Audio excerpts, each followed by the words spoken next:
Honda jazz petrol. അപ്പോൾ ഇത് നമ്മുടെ അടുത്ത് റിക്കവറി ആയിട്ട് വന്നതാണ്. അപ്പോൾ ഇത് നമ്മൾ അയച്ചു നോക്കിയ സമയത്ത് ഇതിൻ്റെ സ്റ്റാർട്ടർ കത്തിപ്പോയതായിരുന്നു. അങ്ങനെ സ്റ്റാർട്ടിങ് ട്രബിൾ ആയതാണ്. അപ്പോൾ ഇവർക്ക് എന്തുകൊണ്ടാണ് സ്റ്റാർട്ട് ആവാത്തതെന്നുള്ളത് അറിയില്ല. സ്റ്റാർട്ടർ പോയതായിരുന്നു കാരണം. പക്ഷേ ഇത് സ്റ്റാർട്ട് ആവാണ്ടായപ്പം ആരെല്ലോ ഹെൽപ്പ് ചെയ്യാൻ നോക്കിയതാണ്. അതായത് ഉന്തി സ്റ്റാർട്ട് ചെയ്യാൻ ശ്രമിച്ചു. അങ്ങനെ കുറേ പ്രാവശ്യം അങ്ങനെ ഉന്തി സ്റ്റാർട്ട് ചെയ്യാൻ ശ്രമിച്ച് ഇതിപ്പോൾ എൻജിൻ കറങ്ങുന്നില്ല.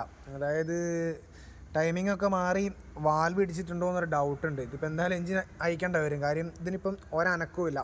അപ്പോൾ അതുകൊണ്ട് നമ്മളെ വണ്ടിയൊക്കെ എന്തെങ്കിലും കാരണവശാൽ സ്റ്റാർട്ട് ആവാണ്ടായാൽ അതിപ്പോൾ നടുറോട്ടിൽ നിന്നൊക്കെയാണ് പരമാവധി ഉന്തി സൈഡാക്കാൻ നോക്കുക. അല്ലാണ്ട് നമ്മളിപ്പോൾ ചില ആൾക്കാരൊക്കെ ഒന്ന് മെയിൻ കളിക്കാൻ വേണ്ടി ഇപ്പോൾ റെഡിയാക്കി തരാമെന്നൊക്കെ പറഞ്ഞ് ഉന്തി സ്റ്റാർട്ടാക്കുകയൊക്കെ ചെയ്യും. അപ്പോൾ ഇവർ പറയുന്ന ഡയലോഗ് പഴയ ജീപ്പൊക്കെ ഞങ്ങൾ അങ്ങനെ ചെയ്യുന്നതെന്നൊക്കെ പറഞ്ഞിട്ട് അങ്ങനത്തെ കുറച്ച് ജീപ്പുകാരുണ്ട്.